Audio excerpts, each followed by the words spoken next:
তো দেখো আমরা এখন দুপুরবেলা খাওয়ার পর ফল খাবো, তো ভাবলাম তোমাদের সঙ্গে একটু শেয়ার করি। তো এই ফলটা কে কে ট্রাই করেছো অবশ্যই কমেন্ট করে জানিও।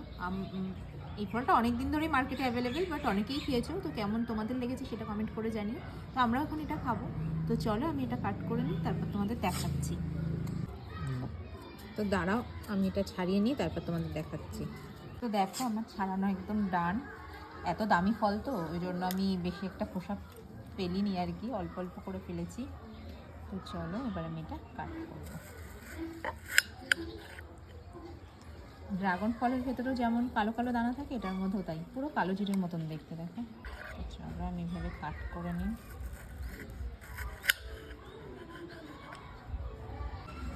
আমার মনে হচ্ছে কি এগুলোর বীজ দিয়ে গাছ হবে। তো দেখো আমার কাটা ডান, ছুরি দিয়ে যেহেতু কেটেছি খুব একটা সুন্দর কাটটা হয়নি।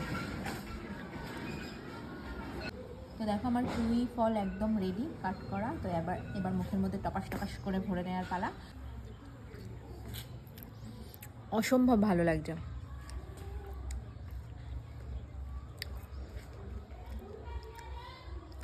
যেহেতু টক টক, আমার টক খাবার অনেক পছন্দের একটা খাবার।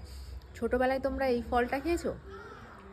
ওই যে ফলসা আমাদের এখানে ফলসা বলে, ছোটো ছোটো গোল গোল লাল লাল হয়, অনেক বড় গাছ হয়, ঠিক অনেকটা এরকম টাইপের টেস্টটা। তোমরা আমার সঙ্গে যারা এই ফলসা ফলটা খেয়েছো কমেন্ট করে জানিও তো কে কে সহমত আমার সঙ্গে এই ফলটার টেস্টটা সেরকম কিনা। টক মিষ্টি একদম খুব ভালো। কেমন লাগলো অবশ্যই কমেন্ট করে জানিও। আর এটা কিন্তু অবশ্যই জানাবে এই ফলটা তোমাদের কার কার পছন্দ। আমার তো বেশ ভালো লাগে। তো চলো, টাটা।